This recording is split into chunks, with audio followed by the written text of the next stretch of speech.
3 days before my wedding, my father looked me in the eye and told me to walk alone. Not over the phone. Not in a text.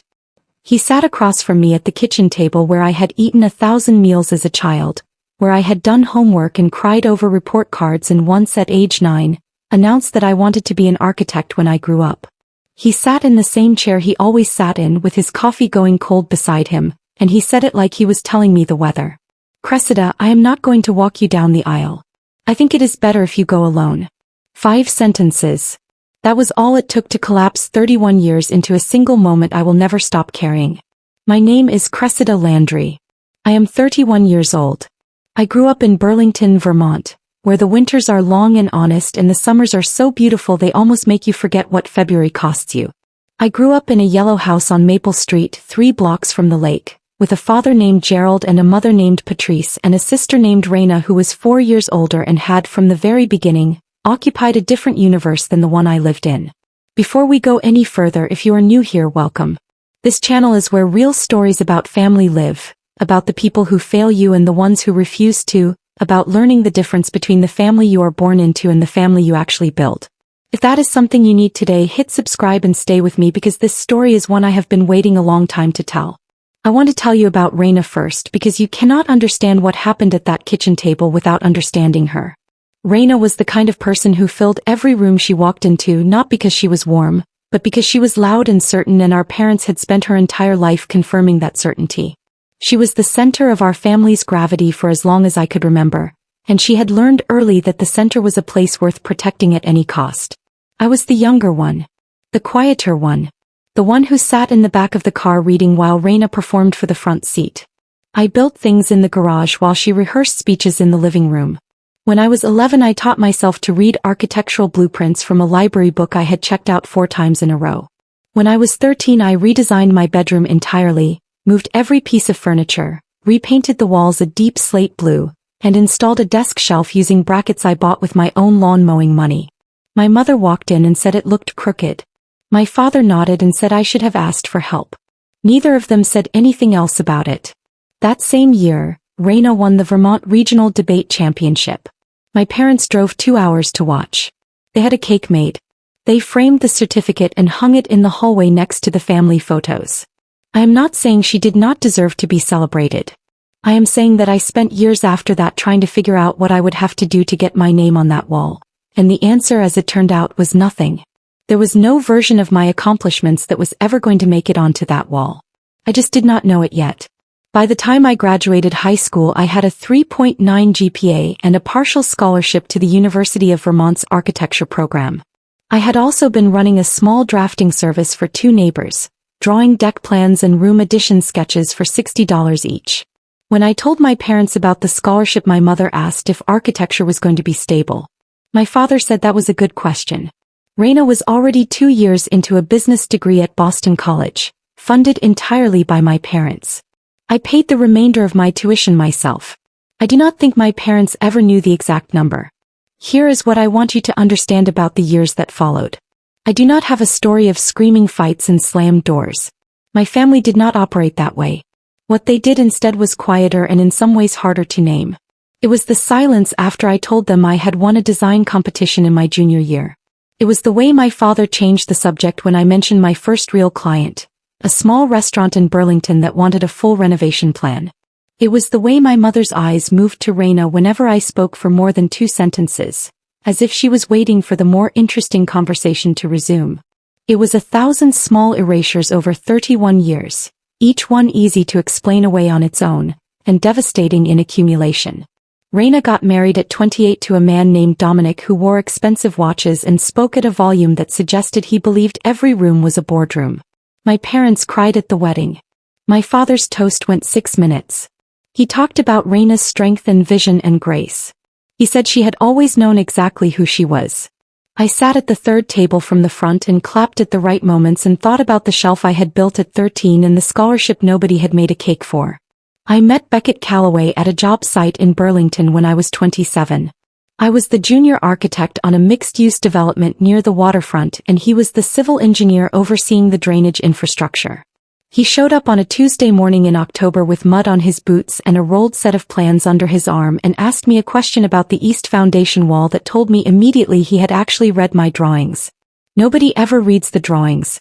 We had coffee in paper cups from a cart on the street and talked for 40 minutes about load-bearing angles and ended up missing a site meeting neither of us had wanted to attend anyway.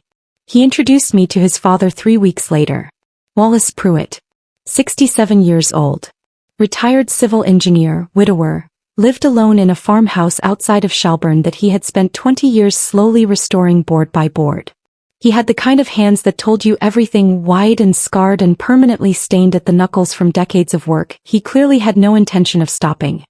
His wife Eleanor had died 6 years earlier, and the farmhouse was both his ongoing project and his way of staying close to her, because she had been the one who found it and said they should buy it.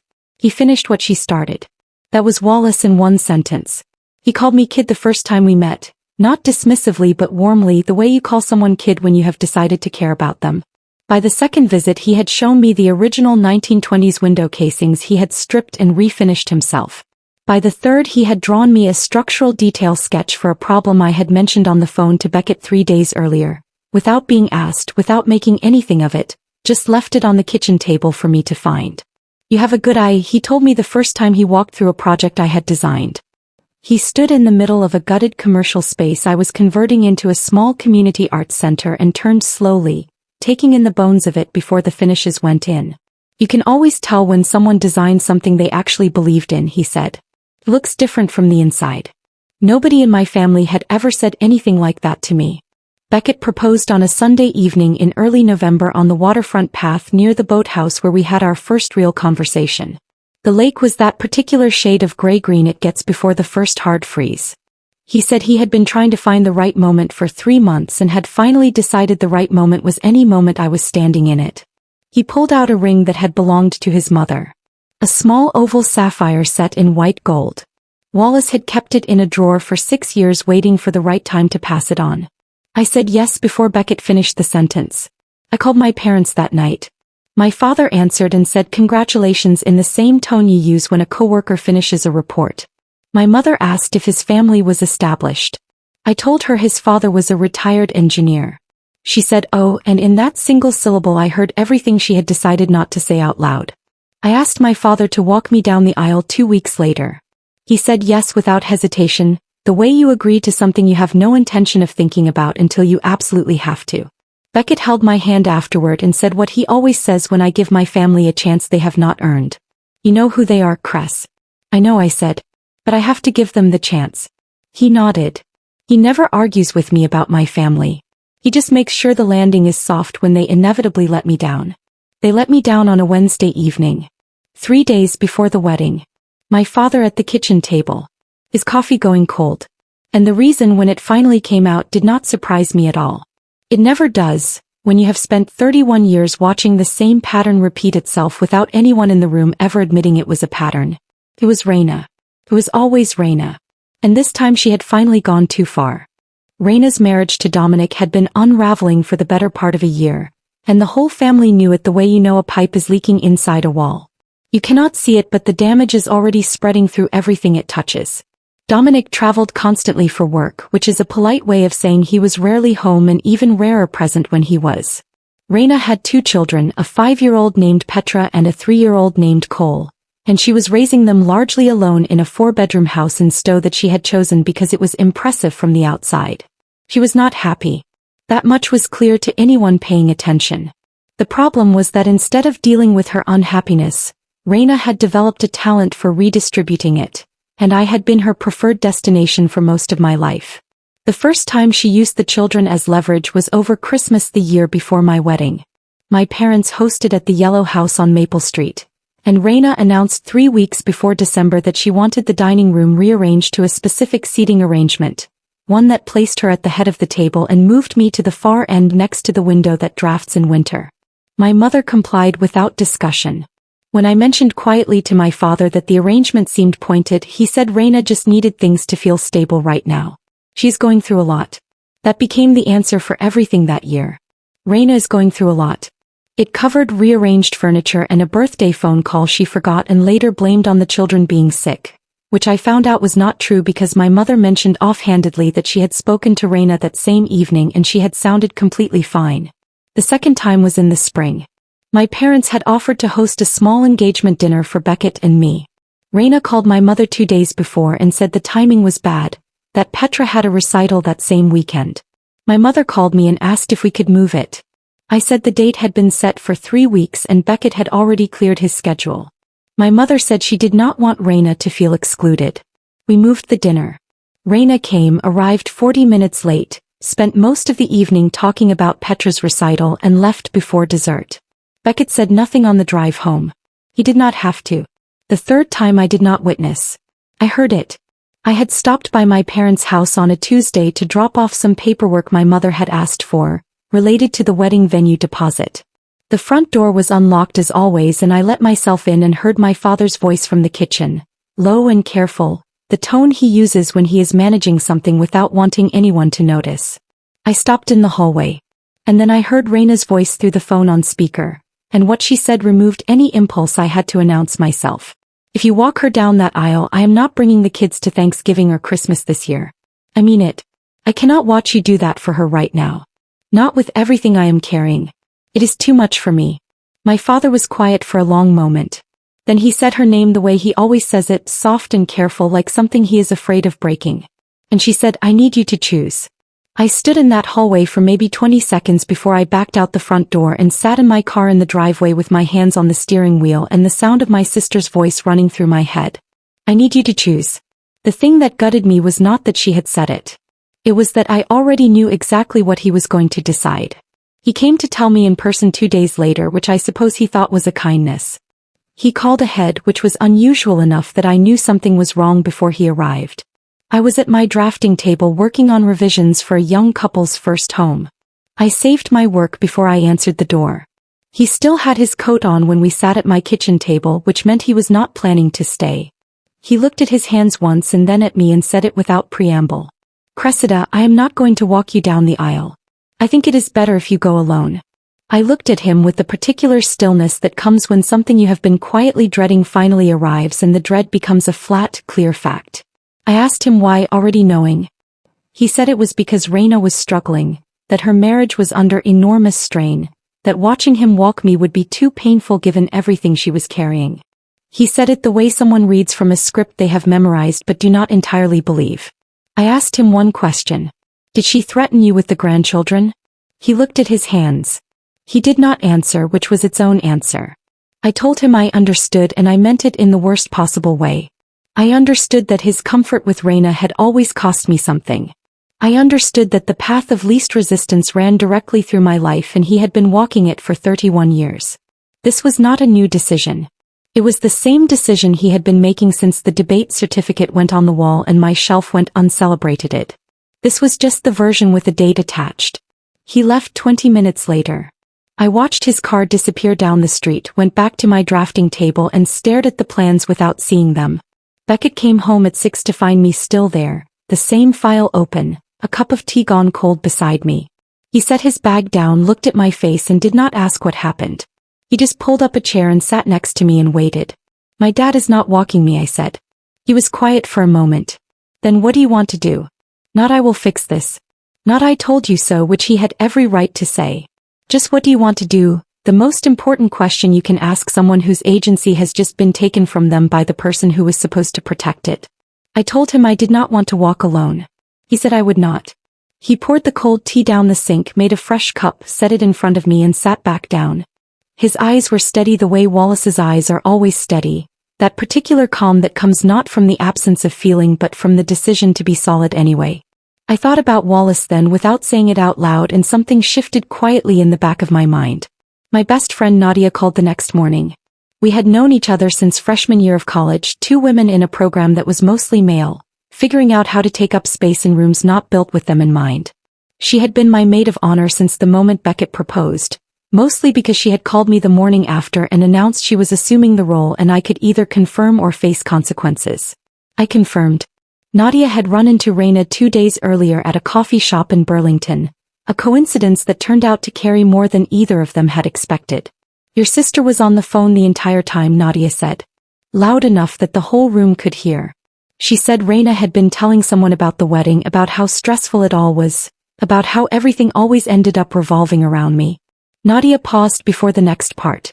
She said, and I want you to hear the exact words. Reina said, my little sister has always needed to be the center of attention. Even now she cannot just get married without making it a whole production. I sat with that for a long time after I hung up. The center of attention. Me. The one who had moved through 31 years of this family like a background detail in someone else's portrait. The one whose scholarship was met with a question about job stability. The one who built a shelf at 13 and was told it was crooked. The one who won a design competition in college and came home to silence. Reina had not just taken my father from that aisle. She had built an entirely alternate version of our shared history, one where she was the one who had been overlooked, and she had been showing it to people for years like it was the truth. Nadia said it the way she always says the thing she has been holding until the moment is right. She is not angry about the wedding, Cress. She is terrified of what it means. You built something real without her at the center of it. You have a partner who shows up. Work that matters. People who respect what you do. None of it needed her approval to exist. That is what she cannot tolerate. Not the aisle. Not your father. The version of you that turned out whole without her permission.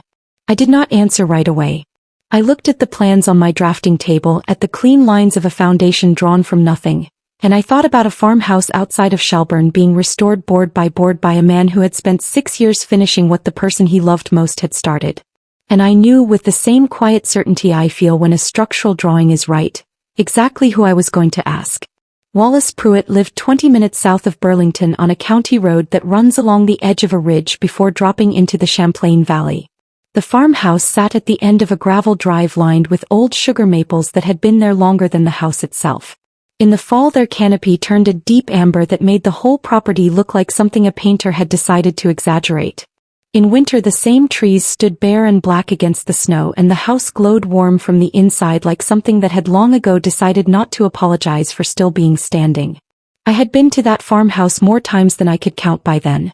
Sunday dinners that started at 2 and ended when everyone ran out of things to say, which in Wallace's case was usually around 9.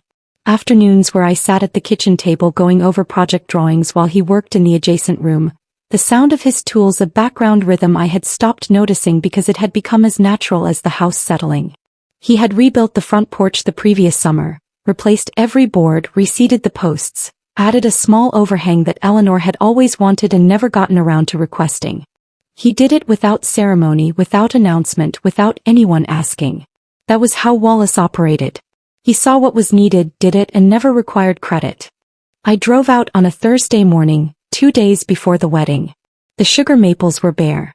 November in Vermont does not negotiate. I pulled up the gravel drive and sat in the car for a moment before getting out, not because I was uncertain but because I wanted to give this the weight it deserved. I could hear the radio from the detached garage before I even opened the car door, something classic and unhurried drifting through the cold air. I found him inside working on a Windsor chair with a cracked spindle he had been nursing back for a neighbor. He had his back to the door and did not hear me come in over the music. Wallace, I said. He turned around, read my face immediately and set the chair down. He reached over and turned the radio down without being asked. Pulled a stool from under the workbench, gestured for me to sit and waited.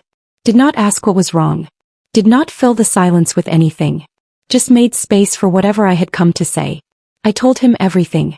Not the managed version where I stayed level and practical. The real one. The shelf at 13 that nobody acknowledged. The scholarship answered with a question about stability. The engagement dinner Reina had derailed and my parents had rearranged without hesitation. The phone call I overheard in the hallway. My father at my kitchen table with his coat still on.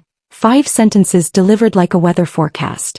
I told him about Reina's comment at the coffee shop, the one about how I always needed to be the center of attention. I told him I was 31 years old and 3 days from the most important day of my life, and the man who was supposed to walk beside me had chosen his own comfort without a single moment of visible conflict. Wallace listened to all of it without interrupting, without shifting in his seat, without offering a single premature reassurance.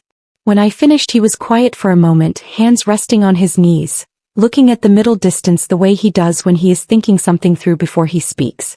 Then he looked at me and said, "What do you need from me, Cressida?" Not what happened or that is terrible or I cannot believe Gerald did that. Just what do you need from me? 5 words that put everything exactly where it belonged, which was with me in my hands as my decision. I told him I wanted him to walk me down the aisle on Saturday. He did not hesitate. He did not say, "Are you sure?" or "Let me think about it." He leaned forward slightly and said, "I would be honored." Then he picked up the Windsor chair and turned it in his hands, examining the spindle. "Saturday," he said, quieter. "I have been hoping you would ask me something like that for a while now." I looked at him. "What do you mean?" He set the chair down and looked at the pegboard on the garage wall, tools arranged in the particular order he kept them. "Beckett told me what was happening with your father a week ago.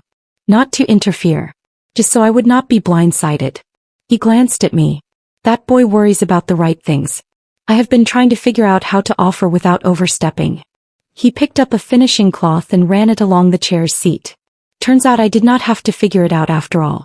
I drove home with the windows down despite the cold, which is not rational in a Vermont November, but some things require air regardless of temperature. I called Nadia from my driveway before going inside. She answered on the second ring. He said yes, I told her. She made a sound somewhere between a laugh and a sob and immediately pivoted to asking whether I had confirmed the florist for the ceremony entrance because she had a thought about the arrangement near the door. That was Nadia. Grief and logistics on parallel tracks, both of them moving, neither one waiting for the other. The rehearsal dinner was Friday evening at a restored inn on the waterfront called the Harbolite. Beckett had chosen it because Eleanor had mentioned it to Wallace once, years ago, as a place she had always wanted to have dinner and never gotten around to. Wallace had gone quiet when Beckett told him the venue and then nodded once and said that was a good choice. 40 guests, mostly from Beckett's side, his college friends, 2 cousins from Portland, a colleague from his engineering firm. From my side there was Nadia, my college roommate Simone, 3 colleagues from the architecture firm where I had worked before going independent, and a woman named Ruth Hadley who had been my graduate school mentor and had driven 3 hours from Hanover, New Hampshire, because she said she had not traveled 3 hours for anything in 6 years and was not about to start declining now. Wallace arrived 20 minutes early. He helped the inn's events coordinator move a table that was blocking the natural flow of the room, not because anyone asked but because he walked in, assessed the layout and identified the problem before anyone else had noticed it. Beckett caught my eye from across the room when it happened and smiled the way he smiles when something confirms something he has always believed. No one from my family came. My parents had been invited as a formality more than an expectation, and my mother had left a voicemail saying they had a prior commitment, the nature of which was never specified. Reina had not been invited. That was a decision I had made cleanly and without drama and had not second-guessed once. Wallace stood for a toast midway through the evening.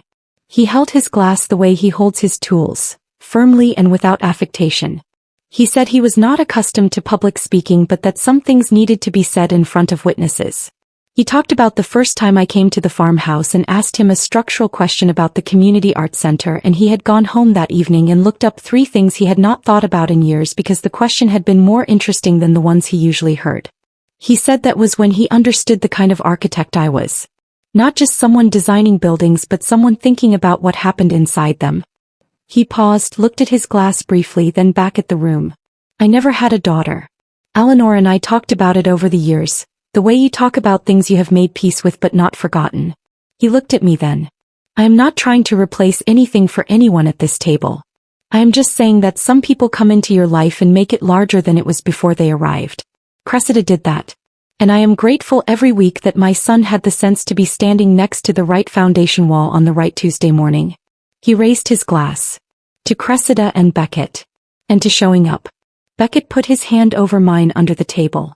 Nadia pressed a napkin to her face and said she was going to ruin her eye makeup and she had only just gotten it right. Ruth Hadley raised her glass without a word and nodded at me across the table with the expression of someone who has watched a person grow for a long time and is satisfied with what they see.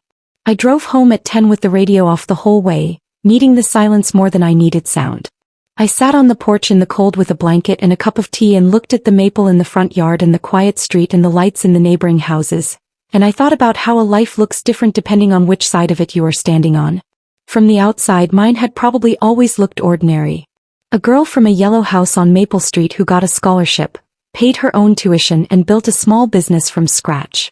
Nothing dramatic. Nothing that announced itself. But from the inside, from where I was sitting on that porch the night before my wedding, It looked like exactly what Wallace had said it was. Something real, built without anyone's permission, still standing. My phone had 2 messages. One from Beckett, already at his father's place for the night per their agreed tradition. Said see you at the end of the aisle. The other was from a number I had not saved but recognized immediately. 4 words from my mother. We will be there. I read it twice.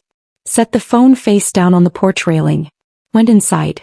Saturday was 12 hours away and I had everything I needed, and the people who were going to try to take up space in a room that no longer had room for them were about to find that out the moment those doors swung open. I woke at 5 in the morning on the day of my wedding and lay still for a while in the dark listening to the house. November in Burlington means sunrise does not arrive until well after 7. So the windows were black and the room was quiet in that particular way that early mornings have when the rest of the world has not started yet and everything feels briefly suspended. I had slept better than I expected to. I had assumed I would spend the night running calculations in my head, preparing for variables. Instead I had fallen asleep at 11 and woken at 5 with a clarity that felt almost structural, the kind that comes when a set of plans finally resolves and every line is load-bearing. I made coffee, stood at the kitchen window and watched the street below in the dark. The maple in the front yard was bare and still. The neighbor across the road had left their porch light on. Small ordinary details that the day had not yet touched. I thought about Eleanor Pruitt who had found a farmhouse on a county road and said they should buy it, and about the porch overhang Wallace had added 6 years after she died because she had always wanted it. I thought about my grandmother's earrings, which Ruth Hadley had brought in a small velvet box the evening before.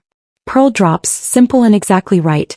I had held them in my palm for a long time before putting them away for the morning. My phone had 1 new message. It was from Wallace, sent at 6:45. Ready when you are, kid. Tie is straight. Checked it 4 times.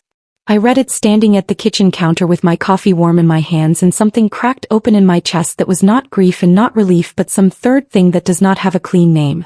The kind of feeling that arrives when you realize fully and without reservation that you are not alone. The venue was a converted mill on the Winooski River, about 15 minutes from downtown Burlington. It had been a textile mill in the late 1800s, brick and timber frame, with a row of tall arched windows along the eastern wall that let in the morning light in long angled columns.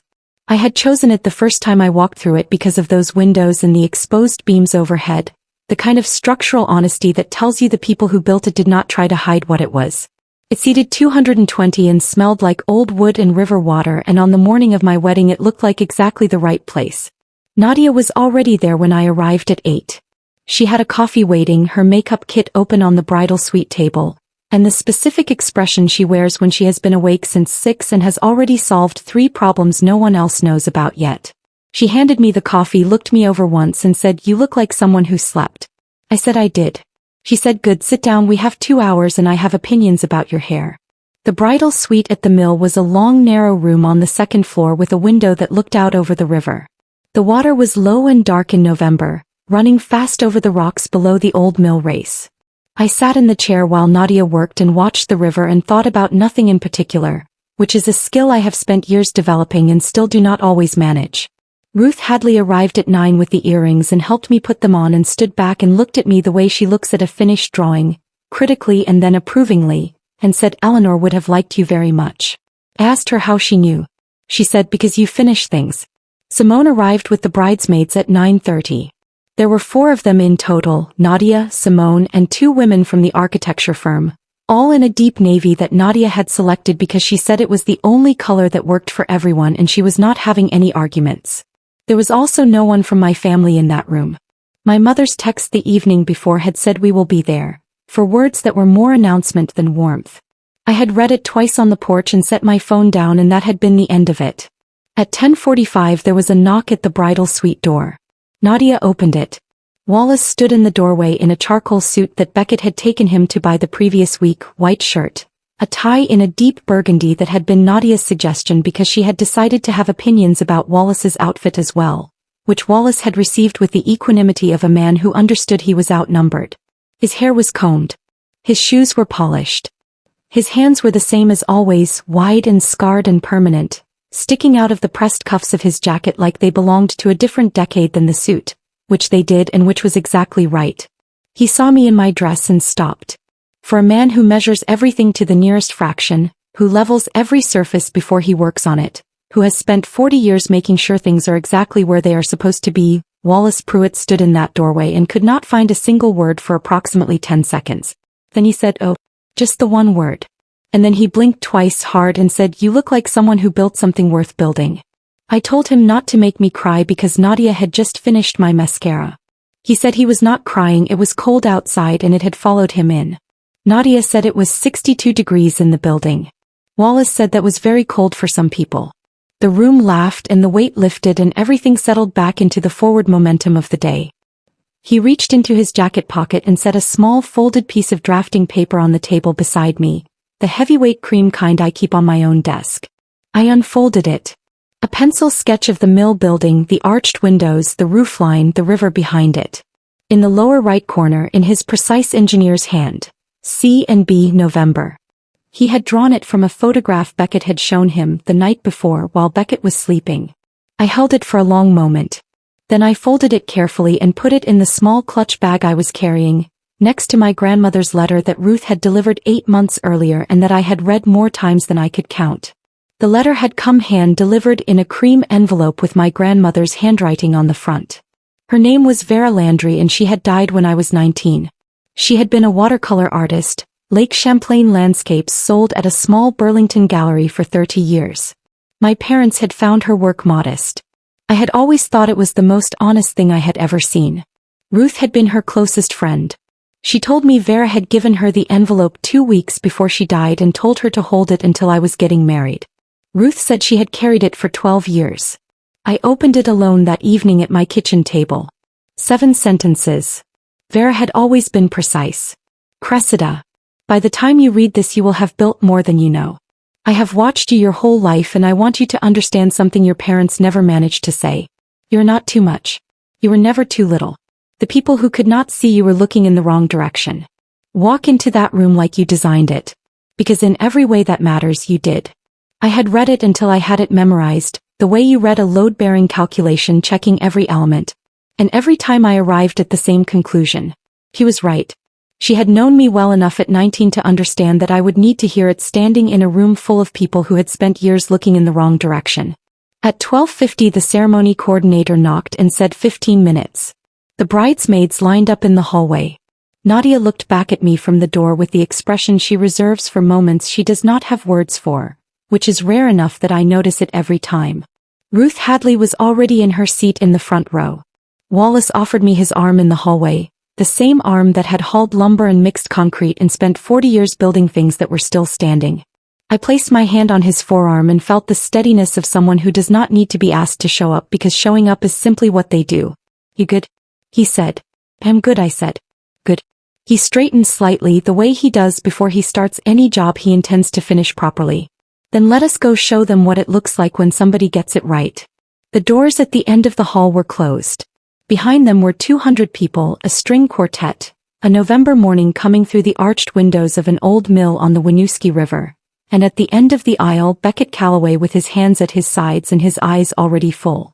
And somewhere in the back of that room, in seats they had chosen for themselves because there were no reserved places held for them, were 3 people who had spent 31 years looking in the wrong direction and were about to understand without anyone saying a single word about it, exactly what they had missed. The doors opened. The light that came through those arched windows hit the aisle at an angle I had not fully anticipated. The November sun at 1 in the afternoon sits lower than you expect, and it came through the glass in long horizontal columns that caught the dust in the air and turned it gold, the way light does in old buildings that have been holding stories inside their walls for over a century.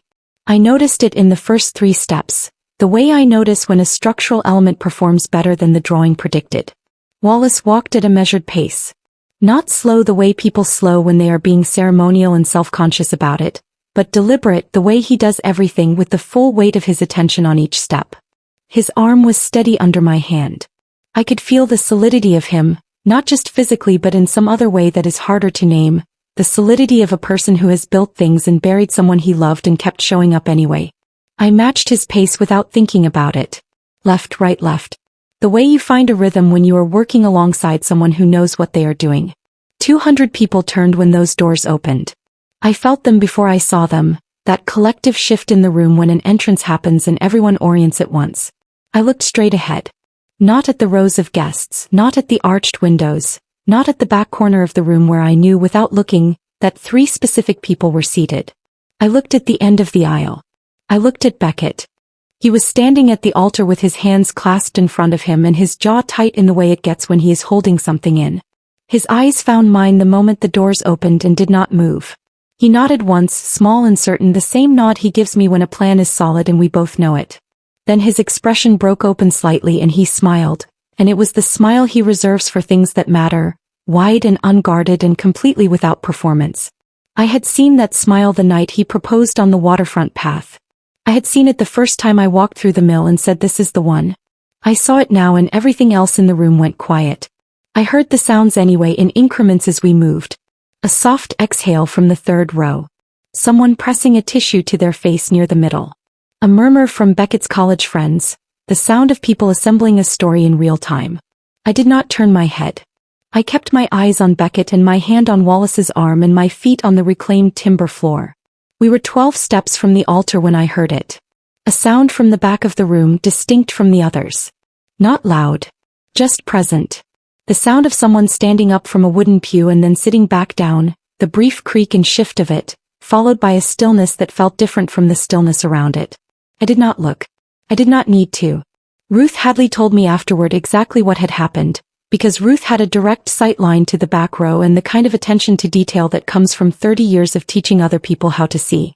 Gerald had stood up when Wallace and I were about 10 steps into the aisle. "Not all the way," she said. Halfway, like someone who started a sentence and then lost the nerve to finish it. He had braced one hand on the pew in front of him and risen maybe 6 inches off the seat before my mother put her hand firmly on his arm and he sat back down. He did not look at my mother when she did it. He looked at the aisle. He looked at Wallace's hand covering mine on his forearm. And then he looked at his shoes and did not look up again for a long time. Reina sat beside them. Ruth said she was very still throughout, the particular stillness of someone who has arrived somewhere and found it is not what they expected and does not know yet how to adjust. She had dressed carefully, too formally for the venue, the way my mother's text had been too clipped for the occasion, both of them calibrated for a version of the day that turned out not to exist. Ruth said Reina watched Wallace and me walk the full length of that aisle without moving, without expression, without any of the theatrics she had been deploying for the past year. Just watching. The way you watch something you cannot stop and have finally stopped trying to. Wallace and I reached the altar. The officiant was a woman named Reverend Marsh, calm-voiced and unhurried, the kind of presence that makes a room feel like it has more time in it than it actually does. She smiled at Wallace when we arrived. He gave her a small nod, the economical greeting of a man who respects a professional doing their job well. Then he turned to me, took both my hands briefly in his and squeezed once. The same grip that had framed walls and sanded surfaces, and handed his son a ring that had been sitting in a drawer for 6 years waiting for the right person to give it to. "Go get married, kid," he said. Quiet enough that only I could hear it. Then he placed my hand in Beckett's, stepped back and walked to the front row where his seat had been labeled with his name that morning.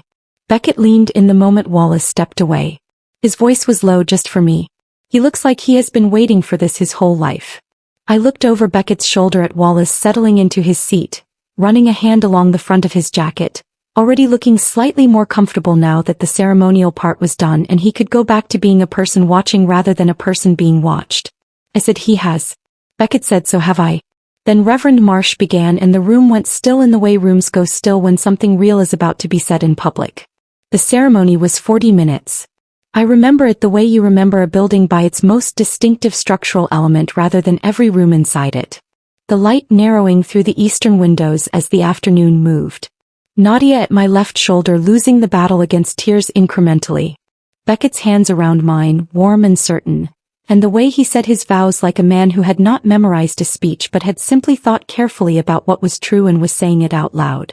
When it came to my vows, I had written them 4 days earlier at my kitchen table after Beckett had gone to sleep, in the particular quiet of a house at midnight when everything that matters is clear and everything that does not is finally silent. I had written them by hand on a piece of paper torn from the back of a project sketchbook, the same paper I use for first draft drawings, meant to be worked on rather than preserved. I did not memorize them. I read them from the paper, which I did not apologize for, Because there are things worth reading carefully rather than trusting to performance. I said that I had spent most of my life in rooms where I was the wrong size, too much in some and not enough in others, and that the first time I walked into a room with him and felt exactly the size I actually was, I understood that was not something I was going to walk away from. I said that home was not a word I had ever associated with easy, but that easy was not what I was looking for. I said I was looking for someone who read the drawings before showing up, who asked the right questions, who stayed after the meeting was over. I looked at him. I said, "You are that. You have always been that. And I choose you every day for the rest of them." Beckett's jaw was doing the thing again. He waited until I finished and then he said his vows, and I am not going to tell you what they were because some things belong only to the room they were set in and the two people who were standing in it. What I will tell you is that when he finished, Nadia made a sound in the front row that she later described as a dignified emotional response and that everyone else in the room described as a sob. Ruth Hadley put her arm around her. Wallace looked at his hands in his lap and smiled. We were married at 1:28 in the afternoon. The string quartet played something warm and climbing as we walked back down the aisle, and this time I looked. Ruth with her eyes bright and her posture straight, watching something she had invested in come fully into itself. Nadia, mascara completely gone, holding her bouquet like ballast. I did not look at the back row until we were almost at the doors. I did not plan to look. But at the last moment some instinct older than the decision turned my head. Gerald was standing. Not halfway this time. All the way up, both hands at his sides, watching me walk toward him and then past him toward the open doors. His eyes were red. His mouth was pressed together in the particular expression of a man swallowing something too large to get down easily. He did not reach out. He did not say anything. He just stood there in the back row of a room full of people who had chosen to be there, standing finally and too late, while I walked past him and out into the November light with my husband's hand in mine. Some doors, once you have walked through them, do not open back the way you came. Not because you lock them. Because you have simply moved too far in the right direction to find your way back to the wrong one. The reception was in the same mill building, tables arranged beneath the timber beams, string lights strung between the posts in a way that made the room look lit from inside rather than above. The flowers were simple, white and deep green, sprigs of something that smelled like pine and late autumn. The band was a four-piece from Burlington who played acoustic covers that filled the room without overwhelming it. Present enough to feel but not so loud you could not hear the person across from you. I knew my family was somewhere in the room and I confirmed it through peripheral awareness, the way you confirm the presence of something you have decided not to give your full attention to yet. They were at a table near the east wall, farthest from the dance floor, which I suspect was my mother's choice dressed up as preference. I did not go to them. I moved through the room the way you move through a building you designed, noticing what worked and what felt right. Wallace found me at the edge of the dance floor about 40 minutes into the reception. He had a glass of water, not wine, because Wallace drinks water at events the way he does everything else, without drama or explanation. He stood beside me and we watched the dance floor for a moment without speaking, the comfortable silence of two people who have run out of things that need to be said and have arrived at the kind of quiet that is its own form of conversation. Then he said, "Your father has been watching you for the last 20 minutes. He said it the way he delivers information on a job site, plainly and without editorializing, just the fact of it set down for you to do with what you will." I nodded. "I know," I said. He looked at me. "What are you going to do?" I told him I did not know yet. He nodded, sipped his water, looked back at the dance floor. He did not push. That was always the thing about Wallace. He handed you the information and then got out of the way of whatever you needed to do with it. Gerald found me at the dessert table 20 minutes later. I had been talking to Beckett's cousin from Portland, a woman named Iris who was 6 months pregnant and had strong opinions about the lemon cake, when I felt someone step up beside me with the particular hesitation of a person who has been working up to a moment for longer than the moment deserves. I knew it was him before I turned. Old Spice, same bottle since I was a child, the kind of sensory detail that bypasses every defense you have built because it arrived before the defenses did. Gerald. He was holding a glass of sparkling water, not champagne. His tie was slightly loosened. His eyes were doing the thing they do when he is trying to hold himself together in public. That controlled tension around the jaw that I had watched my whole life and had only recently understood was not strength but the effort required to keep weakness from showing. He looked older than I had been seeing him. Or maybe I was just finally seeing him clearly. He said, "That man did a fine job today." His voice was careful and measured and about 40% of the volume it usually is. I looked at him for a moment. His name is Wallace, I said. Gerald nodded. Wallace. Yes. He did. There was a pause in which he appeared to be deciding something. Then he said, I should have been the one standing there.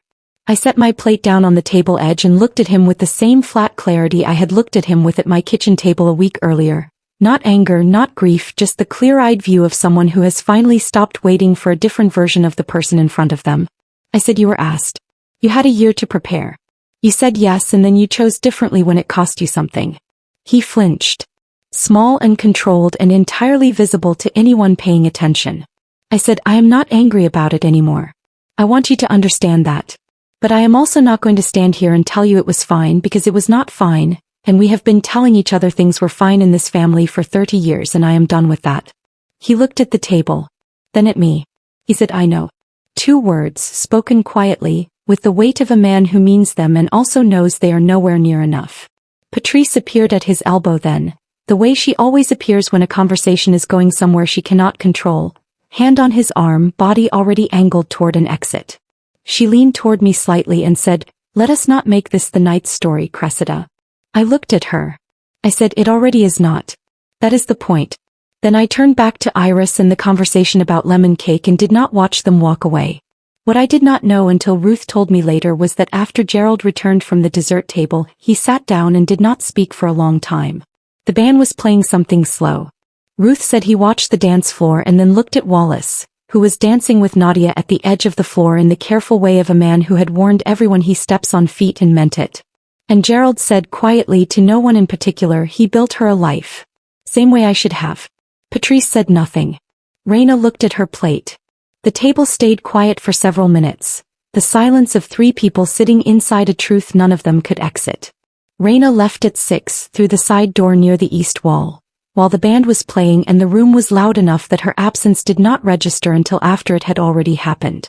My parents stayed another 40 minutes. When they left, my mother found me near the entrance and held my hands briefly, both of them, and looked at me with something underneath her composure that was almost an apology and not quite one. She said, you did beautifully today, Cressida. I said thank you. Then she walked out, Gerald followed and the door closed. 3 weeks after the wedding a letter arrived at my architecture office on Maple Street, addressed in Gerald's handwriting.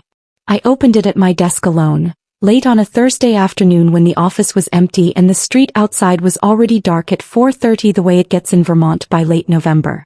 It was 2 pages handwritten on lined paper. He did not open with an apology. He opened with a memory. He wrote about a Saturday when I was 9 and had redesigned the layout of our backyard on paper and presented it to him and my mother at breakfast, complete with measurements I had taken from his toolbox without asking. He wrote that he had looked at those sketches and seen something he had recognized and then set aside, the way you set aside things that make you feel something you are not prepared to act on. He wrote that was the first time he had failed me. He wrote about the scholarship and the 5 words my mother had said and how he had heard them and said nothing. He wrote, I told myself keeping the peace was the same as being a fair father. It was not. It meant keeping you at a distance I called stability and that was actually fear. He wrote that watching Wallace walk me down that aisle had not made him angry. It had made him understand, fully and without the buffer of justification, exactly what showing up looked like and how long he had been choosing not to do it. He wrote, I have been proud of you for a long time and spent that same time being too weak to say it without a reason that made it safe. That was my failure. Not yours. I read it twice. Then I folded it and put it in the drawer of my desk next to the pencil sketch Wallace had drawn the night before my wedding and next to the piece of paper I had torn from my sketchbook when I wrote my vows. 3 pieces of paper in one drawer. Each one carrying a different kind of weight. I did not reply that week. I needed to think about whether the version of my father who had written that letter was the version who would still be there once the weight of the moment had faded. That is the thing nobody tells you about family who finally speak the truth. The truth costs them something in the moment. The question is whether they are willing to keep paying it in the ordinary days when there is no catalyst and no room full of people watching. That is the test. Not the letter. What comes after it. I left the office at 5, drove home through the early dark, walked into the house where Beckett had made dinner and Wallace was at the kitchen table with a cup of tea and drawings for a neighbor's edition he had agreed to consult on because he could not help himself. He looked up and said, long day? I said, productive. He pushed the drawings aside and poured me a cup without being asked. That was the thing I had been trying to articulate for 31 years. Family is not the people who are supposed to show up. It is the ones who already have. The man at your kitchen table with someone else's drawings and a cup of tea poured without being asked. The friend who pivots from grief to logistics because she knows both are necessary. The letter from a woman who saw you clearly at 9 years old and trusted you to still be standing when it arrived. I built a life. Not because anyone handed it to me. Because that is what I do. That is what I have always done. And it turned out when I finally looked around at what I had made, it was already full of exactly the right people. If this story made you feel something, don't just scroll away. There are so many stories out there that never get told, and here on Confire Stories we bring them to life. So if you enjoy emotional real-life drama like this, take a second to subscribe and be part of the journey. And if you've ever been in a situation like this, or have a story of your own, share it in the comments. I read them. Thanks for watching, and I'll see you in the next story.